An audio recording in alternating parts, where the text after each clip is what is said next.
মৰমৰ ছাত্ৰ ছাত্ৰীসকল, আজি আকৌ তোমালোকৰ বাবে পঞ্চম শ্ৰেণীৰ পাঠ ৮ৰ দুৰ্যোগ আৰু আমিৰ প্ৰশ্নোত্তৰখিনি লৈ আহিছোঁ। প্ৰথম প্ৰশ্নটো কি আছে? প্ৰাকৃতিকভাৱে হোৱা তিনিবিধ দুৰ্যোগৰ নাম উল্লেখ কৰা। উত্তৰটো কি হ'ব? প্ৰাকৃতিকভাৱে হোৱা তিনিটা দুৰ্যোগৰ নাম হ'ল বানপানী, বনজুই আৰু ভূমিকম্প আদি। ঘ নম্বৰটো কি আছে? কৃত্ৰিম বানপানীত কেনেধৰণৰ দুৰ্ঘটনা হ'ব পাৰে? উত্তৰটো কি হ'ব? কৃত্ৰিম বানপানীৰ ফলত বাটৰুৱা পানীত ডুবি মৃত্যু হ'ব পাৰে। ২ নম্বৰটো যান-বাহন দুৰ্ঘটনাগ্ৰস্ত হ'ব পাৰে। ৩ নম্বৰটো বৈদ্যুতিক তাঁৰ সংযোগ বিচ্ছিন্ন হৈ দুৰ্ঘটনা হ'ব পাৰে। গ নম্বৰটো কি আছে? বনজুইৰ সৃষ্টি কেনেকৈ হয়? উত্তৰটো কি হ'ব? গছ-গছনিৰে ভৰপূৰ হাবিত বজ্ৰপাত পৰিলে গছ-গছনিত জুই লাগি বনজুইৰ সৃষ্টি হ'ব পাৰে। আনহাতে শিলে শিলে ঘঁহনি খাই তাৰ পৰা উৎপত্তি হোৱা জুই হাবিত থকা গছৰ শুকান পাত, ঠাল-ঠেঙুলি আদিত লাগি বনজুইৰ সৃষ্টি হ'ব পাৰে। ঘ নম্বৰটো কি? ভূমিস্খলন হোৱাৰ কাৰণবোৰ লিখা। উত্তৰটো কি হ'ব? ভূমিস্খলন হোৱাৰ কাৰণ তলত উল্লেখ কৰা হ'ল। প্ৰথমটো কি হ'ব? একেৰাহে বৰষুণ, ধুমুহা বতাহ হ'লে বনানী ধ্বংসকৰণ, খনন কাৰ্য আদিৰ বাবে মাটি ঢিলা হৈ ভূমিস্খলন হয়। এতিয়া দ্বিতীয়টো কাৰণ কি আছে? নদীৰ বাঢ়নি পানীৰ প্ৰবল সোঁতত বিস্তৰভাৱে ভূমিস্খলন হয়। ৩ নম্বৰটো কি আছে? নদীত গৰাখহনীয়া হৈ নাইবা পথাৰৰ মাটি, শিল আদি বিস্তৃতভাৱে খহি পৰি ভূমিস্খলন হয়। এই পাহাৰৰ মাটি কি হয়? ৩ নম্বৰটো কি আছে? নদীত গৰাখহনীয়া হৈ নাইবা পাহাৰৰ মাটি, শিল আদি বিস্তৃতভাৱে খহি পৰি ভূমিস্খলন হয়। ৩ নম্বৰ প্ৰশ্নটো কি আছে? তলত দিয়া দুৰ্যোগবোৰৰ বিষয়ে চমুকৈ লিখা। খৰাং। ক নম্বৰ খৰাং। বহুদিন বৰষুণ নিদিয়াৰ ফলত ভূপৃষ্ঠ আৰু ভূগৰ্ভৰ পানীৰ উৎসসমূহ শুকাই যায়। মাটি শুকাই যোৱাৰ ফলত ফাট মেলে। মানুহ, প্ৰাণী, চৰাই-চিৰিকটি আৰু উদ্ভিদৰ পানীৰ অভাৱ হয়। পানীৰ অভাৱত খেতি-বাতি শুকাই যোৱাৰ ফলত খাদ্য সামগ্ৰীৰ অভাৱ হয়। পিয়াহৰ পানী টুপিও নোপোৱা পৰিস্থিতিৰ সৃষ্টি হয়। খৰাং এক প্ৰাকৃতিক দুৰ্যোগ যদিও মানুহে যধে-মধে গছ-গছনি কাটি পেলোৱাৰ ফলতো বৰষুণৰ পৰিমাণ কমি গৈ খৰাং বতৰৰ সৃষ্টি হ'ব পাৰে। এতিয়া খ নম্বৰটো কি আছে? ভূমিস্খলন। মাটিৰ ওপৰৰ তৰপটোৰ কোনো অংশৰ পৰা মাটি, শিল, বালি আদি বিস্তৃতভাৱে খহি পৰিলে ভূমিস্খলন হোৱা বুলি কওঁ। এই দুৰ্যোগ প্ৰাকৃতিক আৰু মানৱ সৃষ্টিও হ'ব পাৰে। একেৰাহে বৰষুণ, ধুমুহা বতাহ হ'লে বনানী ধ্বংসকৰণ, খনন কাৰ্য আদিৰ বাবে মাটি ঢিলা হৈ ভূমিস্খলন হয়। নদীৰ বাঢ়নি পানীৰ প্ৰবল সোঁতত ভূমিস্খলন হৈ নদীৰ দাঁতিকাষৰীয়া অঞ্চলৰ গছ-গছনি, মানুহৰ ঘৰ-দুৱাৰ, সা-সম্পত্তি, খেতি-পথাৰ আদি নৈৰ বুকুত জাহ যায়। নদীত গৰাখহনীয়া হৈ বা পাহাৰৰ মাটি, শিল আদি বিস্তৃতভাৱে খহি পৰি ভূমিস্খলন হয়। পাহাৰত হোৱা ভূমিস্খলনৰ ফলত পাহাৰ আৰু দাঁতিকাষৰীয়া অঞ্চলৰ ঘৰ-দুৱাৰ, দোকান আদি ভাঙে। কেতিয়াবা মানুহ আৰু প্ৰাণী মাটিত পোত গৈ মৃত্যুমুখত পৰে। কেতিয়াবা বাট-পথ বন্ধ হৈ যাতায়াতত ব্যাঘাত জন্মায়।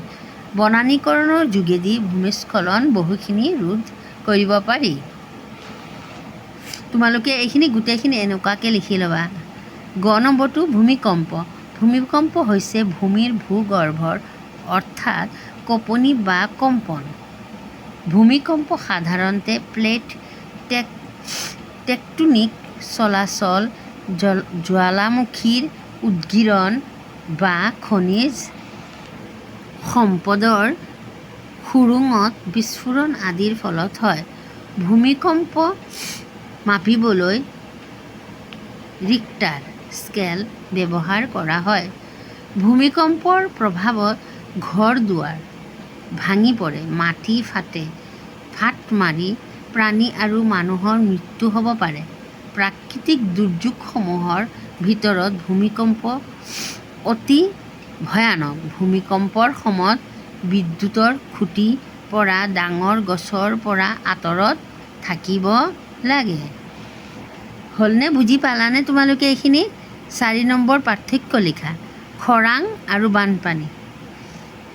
1 নম্বৰটো হ'ল খৰাং বতৰত দীঘল সময়ত বৰষুণ নপৰি মাটি সম্পূৰ্ণ শুকাই যোৱা অৱস্থা।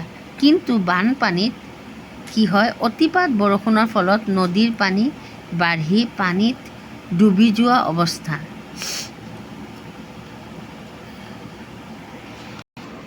এতিয়া 2 নম্বৰটো কি? খৰাং বতৰত পানীৰ অভাৱ ঘটে, কিন্তু বানপানীত পানী বাঢ়ি নদী-নলা উপচি পৰে। 3 নম্বৰটো কি হ'ল? খৰাং বতৰত খেতি-বাতি শুকান হয়, ফচল নষ্ট, পশুপালনৰ সমস্যা, খোৱা পানীৰ অভাৱ ঘটে। কিন্তু বানপানীত ঘৰ-দুৱাৰ পানীত ডুবি যায়, বাট-পথ ভাঙি উটুৱাই লৈ যায়। 4 নম্বৰটো কি? খৰাং বতৰ হৈছে পানীৰ অভাৱৰ দুৰ্যোগ আৰু বানপানী হৈছে পানী অধিক্যৰ দুৰ্যোগ। দুয়োটাই হ'ল এতিয়া পাৰ্থক্য আহিল প্ৰাকৃতিক দুৰ্যোগ আৰু মানৱসৃষ্ট দুৰ্যোগৰ মাজত পাৰ্থক্য। উত্তৰটো হ'ব প্ৰাকৃতিক দুৰ্যোগ হ'ল প্ৰকৃতিয়ে সৃষ্টি কৰা দুৰ্যোগ, কিন্তু মানৱসৃষ্ট দুৰ্যোগ মানুহৰ অসাৱধানতা, ভুল বা লোভ বা ভুল ব্যৱহাৰৰ ফলত হোৱা দুৰ্যোগ। 2 নম্বৰ পইণ্টটো কি আহিব? প্ৰাকৃতিক দুৰ্যোগ ৰোধ কৰিব নোৱাৰি, কিন্তু পূৰ্বাভাস, সজাগতা আৰু প্ৰস্তুতিৰে ক্ষতি কম কৰিব পাৰি। কিন্তু মানৱসৃষ্ট দুৰ্যোগ সম্পূৰ্ণভাৱে ৰোধ কৰিব পাৰি। আমাৰ সচেতনতা আৰু উত্তম অভ্যাসেৰে ৰোধ কৰিব পাৰি। 6 নম্বৰ প্ৰশ্নটোলৈ আহা। দুৰ্যোগ বুলিলে কি বুজা? উত্তৰটো কি হ'ব? প্ৰাকৃতিক আৰু মানৱসৃষ্ট ঘটনা বা পৰিঘটনাই ভয়াৱহ ৰূপ লৈ মুহূৰ্ততে পৰিৱেশৰ অভাৱনীয় ক্ষতিসাধন কৰে। ঘটনা বা এই ক্ষতিসাধন কৰা ঘটনা বা পৰিঘটনাবোৰেই হৈছে দুৰ্যোগ। দুৰ্যোগটো কি আছে আকৌ চাই লোৱা তোমালোকে। দুৰ্যোগ বুলিলে কি বুজা? প্ৰাকৃতিক আৰু মানৱসৃষ্ট ঘটনা বা পৰিঘটনাই ভয়াৱহ ৰূপ লৈ মুহূৰ্ততে পৰিৱেশৰ অভাৱনীয় ক্ষতিসাধন কৰা ঘটনা বা পৰিঘটনাবোৰেই হৈছে দুৰ্যোগ। এতিয়া কি আছে? ক অংশৰ লগত 2 নম্বৰটো কি আছে? ক অংশৰ লগত খ অংশ মিলোৱা। ক অংশত কি আছে? ভূমিস্খলন, খৰাং, বনজুই, ভূমিকম্প, বানপানী। ইয়াত আছে জলাশয়বোৰ শুকাই যায়। ভূমিকম্পৰ ফলত কি হয়? খৰাং বতৰৰ ফলত কি হয়? বনজুই হ'লে কি হয়? ভূমিকম্প হ'লে কি হয়? বানপানী হ'লে কি হয়? ভূমিস্খলন হ'লে কি হয়? বিস্তৃতভাৱে মাটি, বালি, শিল আদি খহি পৰে। ভূমিস্খলন মানে বিস্তৃতভাৱে মাটি, বালি, শিল আদি খহি পৰে। খৰাং হ'ল জলাশয়বোৰ শুকাই যায়, পানী নাইকিয়া হৈ যায়, জলাশয়বোৰ শুকাই যায়। বনজুই লাগিলে কি হয়? বনজুই হ'ল হাবিত লগা জুই। বনজুই মানে হাবিত লগা জুই। ভূমিকম্প মানে পৃথিৱীৰ উপৰিভাগ হঠাৎ কঁপি উঠে। বানপানী বানপানী মানে হয় জলাশয়বোৰ পানীৰে উপচি পৰে। খৰাং বতৰত কি হয়, জলাশয়বোৰ শুকাই যায় আৰু বানপানীত জলাশয়বোৰ পানীৰে উপচি পৰে, মানে অভাৰ পানী হৈ যায়। এতিয়া খালী ঠাই পূৰ কৰা। ক নম্বৰটো কি আছে, 1950 চনত অসমত ডাঙৰ ডেছ হৈছিল। কি হৈছিল? ভূমিকম্প হৈছিল। ইয়াত কি লিখিব? ভূমিকম্প। খ নম্বৰ, বনানীকৰণৰ যোগেদি ডেছ ৰোধ কৰিব পাৰি। ইয়াত কি হ'ব? ডেছটো ভূমিস্খলন। কি লিখিবা? ভূমিস্খলন, মানে বনানীকৰণৰ যোগেদি ভূমিস্খলন ৰোধ কৰিব পাৰি। গ নম্বৰ, বজ্ৰপাত পৰি প্ৰাকৃতিকভাৱে হাবিত ডেছ লাগে। কি লাগে? বনজুই লাগে। বজ্ৰপাত পৰি প্ৰাকৃতিকভাৱে হাবিত বনজুই লাগে।